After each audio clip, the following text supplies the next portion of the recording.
हाँ जी, नमस्ते मित्रों। आज हम बात करने वाले काउस, गाय के बारे में कि भाई वो हिंदू कल्चर में इतना क्यों उन्हें पूजा जाता है, उनकी इतनी हिस्टोरिकल सिग्निफिकेंस, कल्चरल सिग्निफिकेंस क्या है।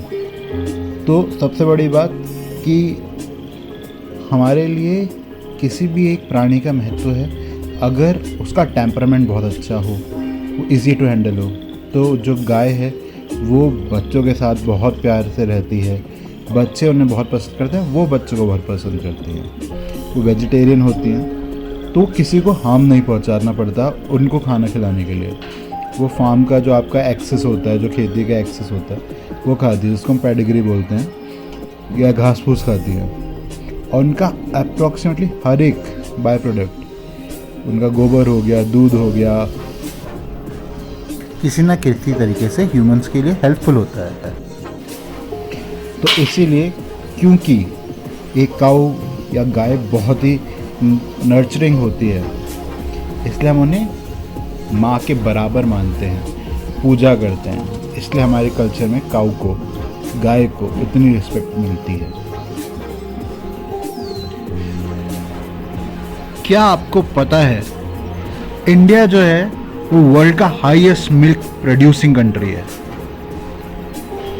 और पता है वो कितना प्रोड्यूस करता है? वो around 180 kilo crore litre milk produce करता है। अमेजिंग।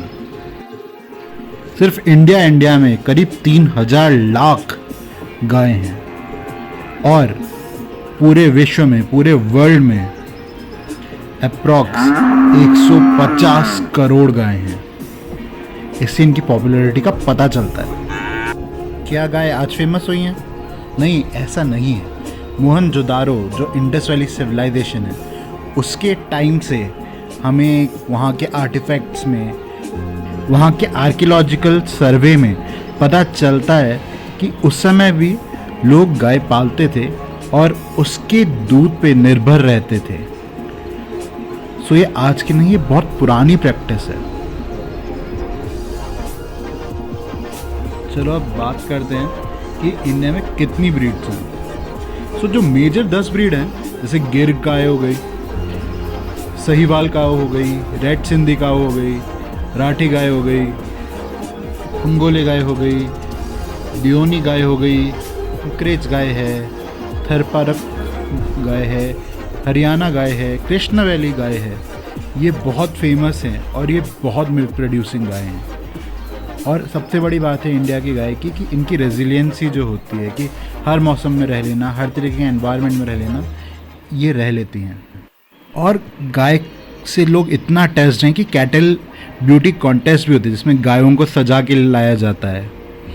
गायों से प्यार बहुत ज़्यादा होता है। जो घर गाय पालते हैं वो गाय से इतना अटैच होते हैं, उनके बछड़ों से, उनकी गायों से, कि वो अपने परिवार का हिस्सा मानते हैं उन्हें।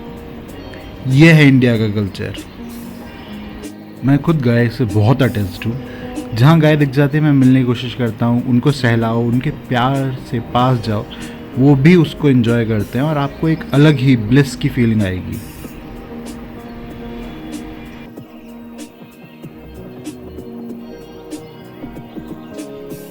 एंड आई थिंक गाय ही इतना पेशेंट जानवर है, जहाँ एक इंसान का बच्चा भी उसके थन से दूध पी रहा हो, डायरेक्ट सीधे थन से दूध पी रहा है, तब भी वो इतना कामली बैठे रहते हैं। और यही एक कारण है कि हिंदू या फिर भारतीय ने इतना प्यार करता है।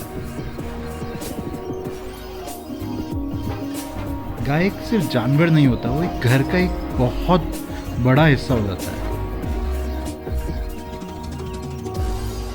हमारे यहाँ शाम और सुबह के समय को गोधूली वेला कहते हैं। जब गाय चरने जाती हैं, चर के आती हैं, तो जब चलती हैं धूल उड़ती है, उससे एक जो समा बनता है उसे गोधूली वेला बोलते हैं। अगर गाय की रिलीजियस इंपॉर्टेंस की बात की जाए तो हम बताते हैं। हमारे कृष्ण हैं जिनको गोपाला कहा जाता है, कि गायों का रखवाला, गायों को संभालने वाला, और वो खुद एक ग्वाल ही थे, गाय संभालने वाले। तो हमारे यहाँ गाय की तो वैसे ही बहुत पूजा होती है। रामायण में भी गाय का जिक्र है। कहा जाता है राम जी को बताया गया था, जो राजा गायों की इम्पोर्टेंस या उनकी सुरक्षा करता है, वो अपने आप में एक बहुत ही पुण्य आत्मा होता है। राम जी ने कई ऋषि मुनियों और उनकी गायों की रक्षा की है। महाभारत में भी जो उनकी कुरुक्षेत्र की लड़ाई हुई थी, उसमें भी गाय, जो कैटल्स होते हैं, गायें थी खूब सारी, उसको दुर्योधन नहीं दे रहे थे। वो भी एक लड़ाई का बड़ा कारण था। और जब महाभारत की लड़ाई ख़त्म हो गई थी तो अर्जुन ने ग्वाल बन के ही अपना समय बिताया था, जब वो पश्चाताप कर रहे थे।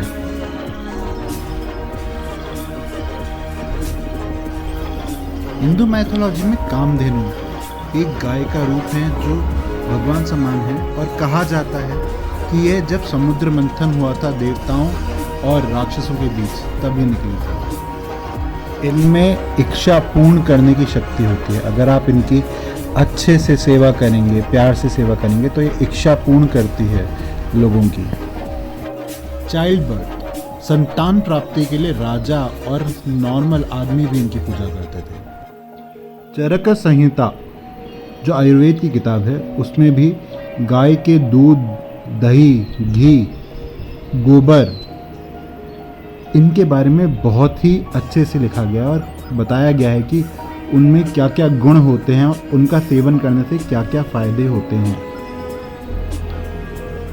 घी रोज खाना और दूध रोज पीना सेहत के लिए बहुत ही फायदेमंद होता है। अब बात करते हैं कि गाय के प्रैक्टिकल यूसेज क्या है और उससे फ़ायदा क्या है। तो जो मेल गाय होती हैं, मतलब जो बैल होते हैं, उनसे खेत जोते जाते हैं, जो एक नेचुरल तरीका है। उनके गोबर से मीथेन निकलती है, जिससे फ्यूल प्रोड्यूस हो सकता है। उसमें पूजा भी करी जाती है और घर लीपे जाते हैं। गोबर सीमेंट की तरह काम करता है। वो एक पेस्टिसाइड होता है, जिससे कीड़े नहीं आते। वो एक इंसुलेटर भी होता है, जिससे गर्मी या ठंडी कम लगती है। अगर मेन चीज़ की बात करें तो है दूध। तो भाई दूध के फ़ायदे सबको पता है। वो एक कोटिंग इफेक्ट देता है, पेट को न्यूट्रलाइज करता है, बेसिक होता है नेचर। वो कैल्शियम का सोर्स है, उसमें प्रोटीन होता है, विटामिन डी एब्जॉर्ब करने में काम देता है, क्योंकि 85% ऑलमोस्ट पानी है, तो हाइड्रेशन तक देता है। वो डाइजेशन में हेल्प करता है, स्किन तक के लिए अच्छा होता है। उसके बाकी के जो प्रोडक्ट्स बनते हैं वो भी हेल्पफुल रहते हैं खाने के लिए। कई जगह गौमूत्र का सेवन भी किया जाता है, वो भी बहुत फायदेमंद बताया जाता है। इसके लिए आप डॉक्टर्स के पास जाके पूछे तो ज़्यादा अच्छा रहेगा। मेरी आशा है, होप है कि आपको इससे कुछ सीखने को मिला होगा और समझ में आया होगा कि हिंदू कल्चर में गायों की इतनी इम्पोर्टेंस क्यों है और उन्हें क्यों पूजा जाता है। अगर आप चाहें तो एक बार पाल के ज़रूर देखिएगा। गाय बहुत ही प्यारा प्राणी होता है और उसके साथ रहना आपको बहुत अच्छा लगेगा, बहुत फ़ायदेमंद होगा। और भाई पाल ना सको तो रिस्पेक्ट तो कर ही सकते हो आप। हमारे श्री कृष्ण गायों के बीच में ऐसे मिल के रहते थे जैसे वही उनके दोस्त हों। जय हिंद, जय अम्बे, जय भारत। मिलते हैं दोस्तों दोबारा कभी। Please subscribe, like and share. For more such content, please click the bell icon.